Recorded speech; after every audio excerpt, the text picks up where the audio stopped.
When I join a group buy, I consider a variety of things from a confidence perspective. One of these is the runner's track record. So when I chose to join in on the Xeno run by ZealPC, I thought I was in good hands. You can learn more about the saga in Man of Interest review linked below. I don't think the robot voices were as bad as people made it out to be. Anyway, all I've got to say on the matter is that even though the boards were, or is this still incomplete? Delivered, my confidence in Zeal is lowered to oblivion. As always, I never have or ever will have a financial relationship with Zeal. To the best of my knowledge, Zeal had no way to link my order to the channel. The packaging is arguably the most impressive part of the Xeno. The exterior box is attractive and the unboxing experience is quite something. The only downside is that if you didn't get any Zeal switches bundled in with the board, you'll get these empty boxes. This feels like blank buttons on a car. The Xeno uses a plain Jane box on a wedge design. Some people call this classic, I call it boring. I've never really liked the absolute cliff of a rear that these have. I'm a big fan of the layout though. The 65% plus separated function row approach to 75% is my absolute favorite, beating out anything with exploded arrow keys. There are 3 holes on the upper right that share one LED. Because the window is not frosted at all, you could clearly see the source of the light, which ends up looking a bit unrefined. A better approach is the one on the KBD19X, which uses one LED per hole. All plate options for the Xeno were brass and shiny, so under certain lighting you'll see some reflection come through. This was more popular back in the day, but I think it's held up. The side profile is about what you'd expect from a design like this. The lips are pretty deep, so picking this up is no problem. The rear, as mentioned before, is a cliff interrupted only by a USB Type-C port. This is correctly recessed, so the cable shielding won't peek through. On the bottom you can see the prominent brass weight with Poner's logo, as well as these extra long rubber feet. I really like these screws here, which are a warm silver that you'd expect from either nickel or silver, as opposed to the cool silver on steel. I think the design is inoffensive, and if you're into plain stuff, this will work well for you. But then again, you could find a bunch of other boards with the same design. I think the most standout thing is the layout that makes 75 the best it could be. It looks visually balanced, and I think every 75 should adopt it. When it comes to customs, a marketing feature is good finish quality. It seems that nowadays cheap boards have pretty good finishes, but KBD fans used to be much worse back when the Xeno was running. So from a $460 custom, you'd expect perfection, but that's not what you get. From what I've seen, I have one of the better ones, but it's still got some issues. The biggest is the color or texture mismatch between the top and the bottom. If you look head on, the shades of silver are pretty close, but at any other angle you can see that one is lighter than the other. Just a guess, but it seems like the bottom has a thicker grain than the top. Before you say this is just an angles thing that happens with every keyboard, here are some examples that look just fine. The PVD on the brass seems okay. I don't know if I'd call it rose gold, but it's definitely got a little something on top of the usual brass finish. The interior of the case seems mostly fine, with just a couple screw holes having some residue that resembles rust. More on that later. Another strange thing is this smudge that appeared on the weight on the interior. I don't remember seeing this when I first got it, but noticed it when I brought it back out for a shot in a video a couple months later. I can't seem to wipe it off with a microfiber towel. It's on the interior, so no harm done, but I'm slightly worried about it appearing on the exterior. Starting with the bottom, we have the brass weight as well as the daughter board. I don't remember a ton of boards with daughter boards around this time, so this is great to see.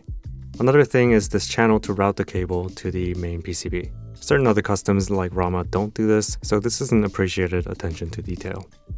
Undoing the daughter board reveals something really odd, a whole heap of what looks like rust. But this is an aluminum keyboard and neither the screws nor the daughter board seem like they were damaged at all, so what could possibly cause this? This stuff does wipe or scrape off, so at the price point, I would have liked to see this get cleaned up a little. A side point is that the screws have a really hard time going into the threads, so maybe these weren't treated properly. Taking a look at the weight slot, there's a large gap on one side that I can actually see through. With a weight design like this issue might be unavoidable, but the gaps were never big enough for me to notice. The small gap on the bottom side is what I'd expect, while the top seems like a mistake.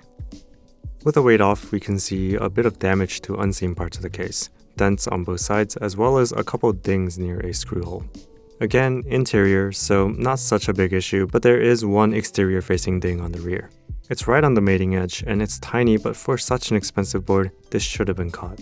The weight itself looks mostly alright from afar, but some machining lines can be seen in the engraving through the coating, which gives it an unfinished look. This is even more evident on the interior engraving. I think at some point it was mentioned that this is a technical limitation. If that's true, nothing we can do about that, but still a bummer. One last point on the bottom is something Man of Interest mentioned. The bottom edge that you pick the board up by has no fillet unlike all the other edges. Not too worried about discomfort, but sharp edges like these are more prone to damage. When we bring the top into the picture, we can see that there are alignment guides that secure the top relative to the bottom. Not the tightest fit, but it works. Inside you can see the little window for the LED. I guess if you wanted, you could buff this out to make it more frosted. I'm just gonna keep the light off though. Under close inspection, the top has similar flaws as the bottom. Rusty screw holes, a shiny spot next to a thread, and a couple light scratches. But this piece has a flaw that really takes it up to the next level of badness for me. When I screw together the top and bottom, taking care to align them as best as I can, there is an unmistakable bow in the center of the rear for a length of about 3 inches. The aluminum in the area isn't particularly thin, and nothing else is bent out of shape, so I think this must have been a machining mistake. It is small and it barely captures on camera, but it's really a major downer to having pieces not made incorrectly. The plate doesn't seem to have any problems, and the PCB looks good to me. One issue here was that when I shocked the case, the board would turn off until unplugged and replugged. It seems like I could potentially mod the daughter board to ground the case to resolve this issue. I might take a look at that down the line. When it comes to evaluating keyboards like this, there are two sides, design and execution. I think Poner's design is just fine by today's standards and maybe ahead of its time. I have full confidence that if the Xeno had a 2021 redesign, it would address the case grounding, weight gaps, indicator LEDs, and all that. On the other side, the execution here, especially for the money, is poor. Yes, this looks mostly fine from an everyday use point of view, but at such a price premium, you're looking for the small stuff. I think by most people's standards, mine would be B stock for the price, and some of the other ones I've seen wouldn't even qualify for C stock. I'd pay maybe up to $300 for what I have here. My plate is brass half, which is implemented by letting all the alphas and the numbers sit independent of the plate. The bottom out feel on the alphas is about what you'd expect from a half plate without PCB cuts. Bit of bounce with a fair bit of dense vibration transfer. I think I want a little more from it, but it's alright. On the alphas, you can expect the familiar plasticky sound of plateless builds, and the brass portions expectedly sounds hard. As always, I put sound tests in as a matter of convention.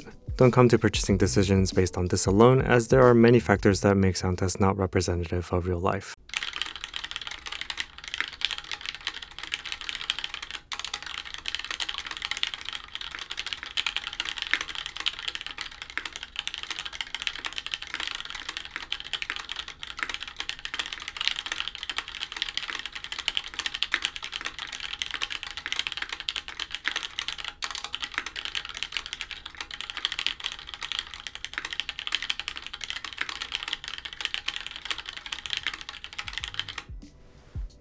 My Xeno is a poorly executed, okay design with a rocky history.